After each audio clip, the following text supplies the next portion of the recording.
Little Women. 7. Amy's Valley of Humiliation.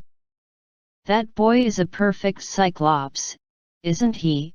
Said Amy, one day, as Laurie clattered by on horseback, with a flourish of his whip as he passed.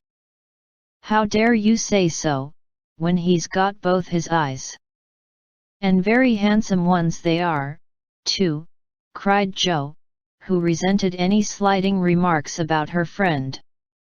I didn't say anything about his eyes, and I don't see why you need fire up when I admire his riding. Oh, my goodness! That little goose means a centaur, and she called him a cyclops, exclaimed Jo, with a burst of laughter. You needn't be so rude, it's only a lapse of linguae, as Mr. Davis says, retorted Amy, finishing Jo with her Latin. I just wish I had a little of the money Laurie spends on that horse, she added, as if to herself, yet hoping her sisters would hear. Why? Asked Meg kindly, for Jo had gone off in another laugh at Amy's second blunder. I need it so much, I'm dreadfully in debt, and it won't be my turn to have the rag money for a month. In debt, Amy? What do you mean? And Meg looked sober. Why, I owe at least a dozen pickled limes, and I can't pay them, you know, till I have money, for Marmee forbade my having anything charged at the shop.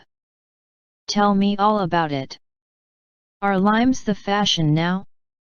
It used to be pricking bits of rubber to make balls, and Meg tried to keep her countenance. Amy looked so grave and important. Why, you see, the girls are always buying them, and unless you want to be thought mean, you must do it, too. It's nothing but limes now, for everyone is sucking them in their desks in school time, and trading them off for pencils, bead rings, paper dolls, or something else, at recess. If one girl likes another, she gives her a lime. If she's mad with her, she eats one before her face, and don't offer even a suck. They treat by turns, and I've had ever so many, but haven't returned them, and I ought, for they are debts of honor, you know. How much will pay them off, and restore your credit? Asked Meg, taking out her purse. A quarter would more than do it, and leave a few cents over for a treat for you. Don't you like limes? Not much, you may have my share. Here's the money. Make it last as long as you can, for it isn't very plenty, you know. Oh, thank you. It must be so nice to have pocket money. I'll have a grand feast, for I haven't tasted a lime this week. I felt delicate about taking any, as I couldn't return them, and I'm actually suffering for one. Next day Amy was rather late at school, but could not resist the temptation of displaying, with pardonable pride, a moist brown paper parcel, before she consigned it to the inmost recesses of her desk. During the next few minutes the rumor that Amy March had got 24 delicious limes, she ate one on the way, and was going to treat, circulated through her set, and the attentions of her friends became quite overwhelming. Katie Brown invited her to her next party on the spot, Mary Kingsley insisted on lending her watch till recess, and Jenny Snow, a satirical young lady, who had basely twitted Amy upon her limeless state, promptly buried the hatchet, and offered to furnish answers to certain appalling sums. But Amy had not forgotten Miss Snow's cutting remarks about some persons whose noses were not too flat to smell other people's limes, and stuck-up people, who were not too proud to ask for them, and she instantly crushed that Snow girl's hopes by the withering telegram, "You needn't be so polite all of a sudden, for you won't get any." A distinguished personage happened to visit the school that morning, and Amy's beautifully drawn maps received praise, which honor to her foe rankled in the soul of Miss Snow, and caused Miss March to assume the airs of a studious young peacock. But, alas, alas! Pride goes before a fall, and the revengeful Snow turned the tables with disastrous success. No sooner had the guest paid the usual stale compliments, and bowed himself out, than Jenny, under pretense of asking an important question, informed Mr. Davis, the teacher, that Amy March had pickled limes in her desk. Now Mr. Davis had declared limes a contraband article, and solemnly vowed to publicly ferule the first person who was found breaking the law.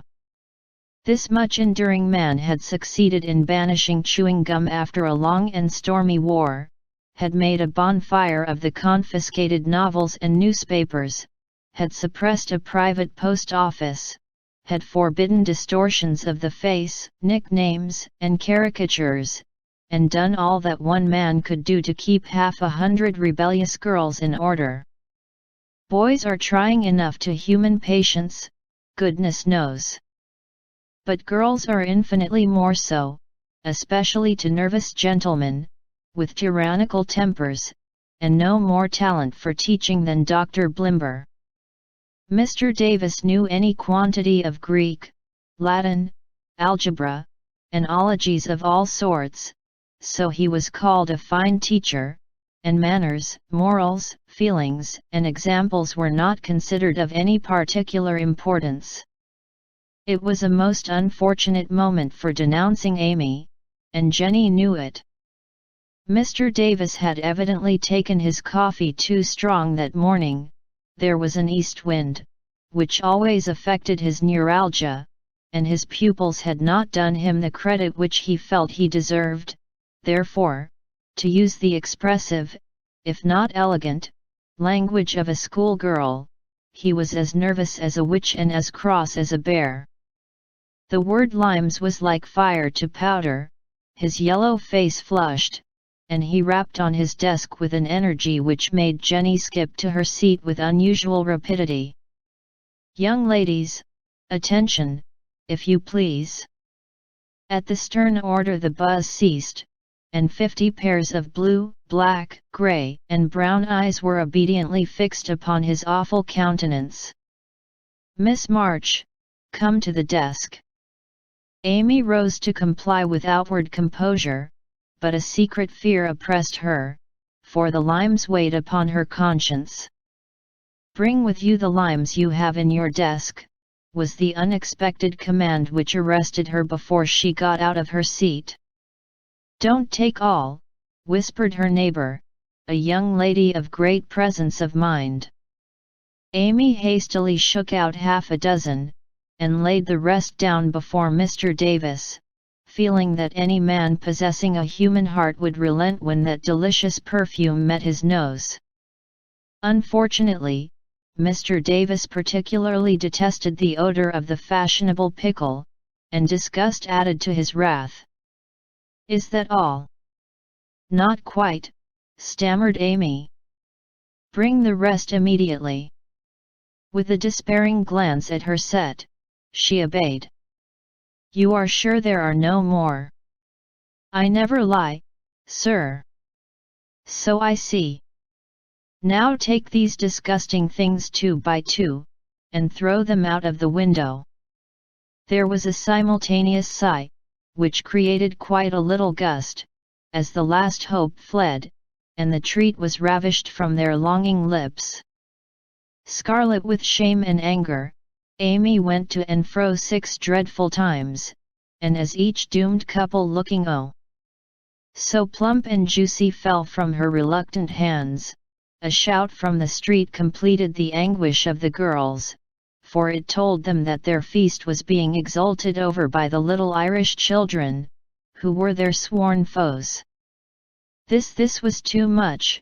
All flashed indignant or appealing glances at the inexorable Davis, and one passionate lime lover burst into tears.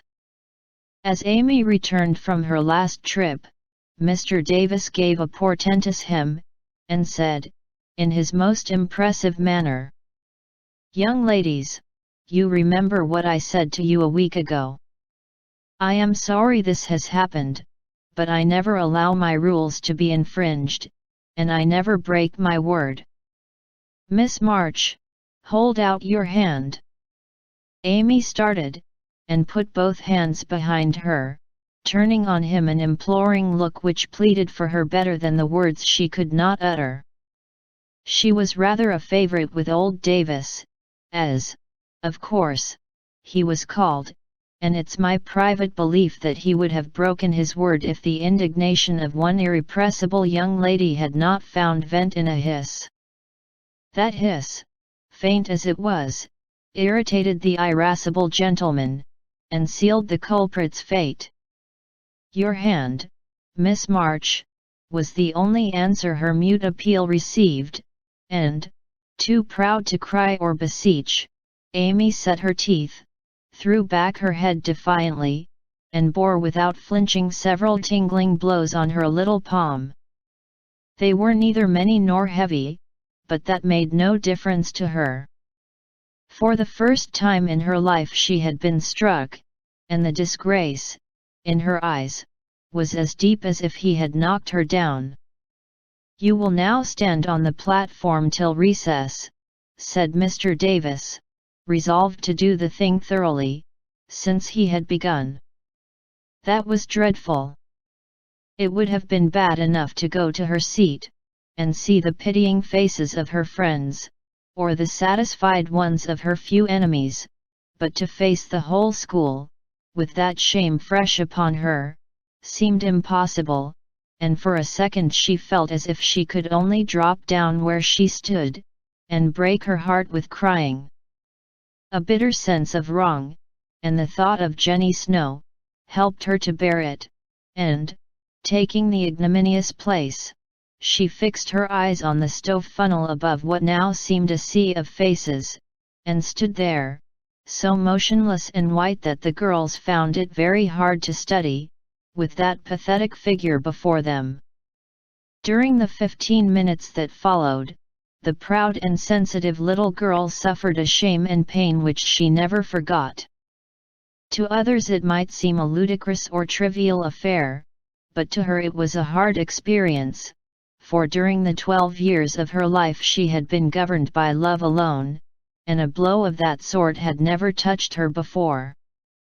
The smart of her hand and the ache of her heart were forgotten in the sting of the thought, "I shall have to tell at home, and they will be so disappointed in me." The 15 minutes seemed an hour, but they came to an end at last, and the word recess had never seemed so welcome to her before.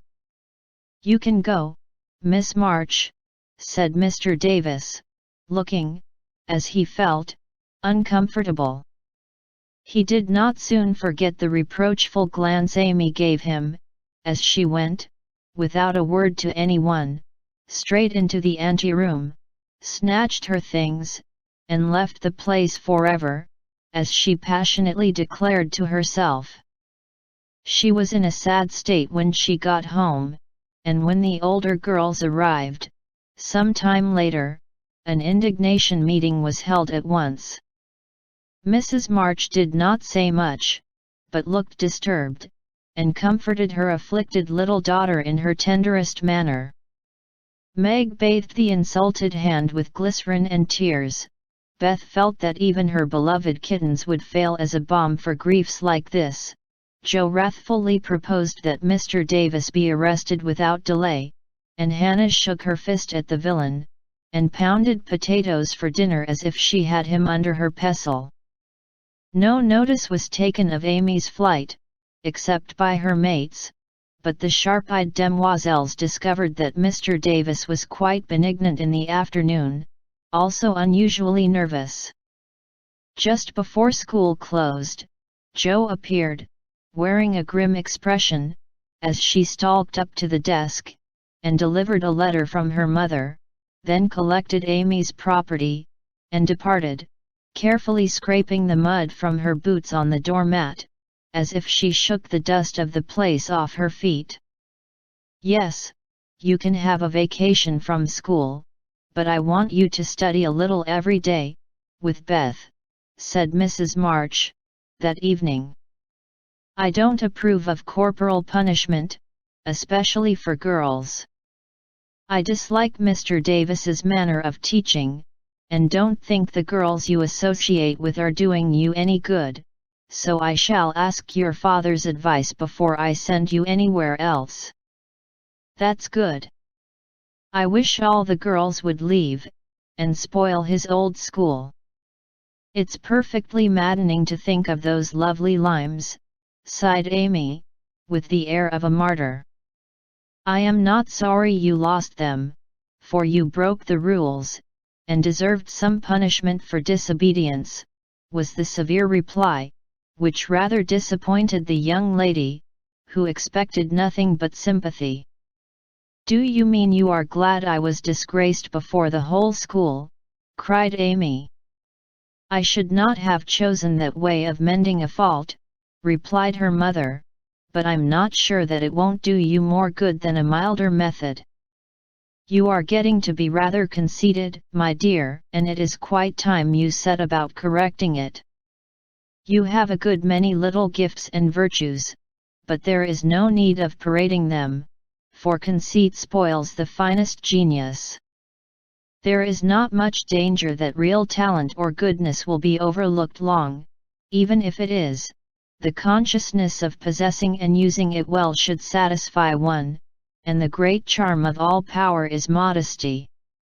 "So it is," cried Laurie, who was playing chess in a corner with Joe. "I knew a girl, once, who had a really remarkable talent for music, and she didn't know it, never guessed what sweet little things she composed when she was alone, and wouldn't have believed it if anyone had told her. I wish I'd known that nice girl, maybe she would have helped me. I'm so stupid," said Beth, who stood beside him, listening eagerly. "You do know her, and she helps you better than anyone else could," answered Laurie, looking at her with such mischievous meaning in his merry black eyes, that Beth suddenly turned very red, and hid her face in the sofa cushion, quite overcome by such an unexpected discovery. Joe let Laurie win the game, to pay for that praise of her Beth, who could not be prevailed upon to play for them after her compliment. So Laurie did his best, and sung delightfully, being in a particularly lively humor, for to the Marches he seldom showed the moody side of his character. When he was gone, Amy, who had been pensive all the evening, said suddenly, as if busy over some new idea, "Is Laurie an accomplished boy?" "Yes, he has had an excellent education, and has much talent. He will make a fine man, if not spoiled by petting," replied her mother. "And he isn't conceited, is he?" asked Amy. "Not in the least, that is why he is so charming, and we all like him so much." "I see, it's nice to have accomplishments, and be elegant, but not to show off, or get perked up," said Amy thoughtfully. "These things are always seen and felt in a person's manner and conversation, if modestly used, but it is not necessary to display them," said Mrs. March. "Any more than it's proper to wear all your bonnets and gowns and ribbons at once, that folks may know you've got them," added Joe, and the lecture ended in a laugh.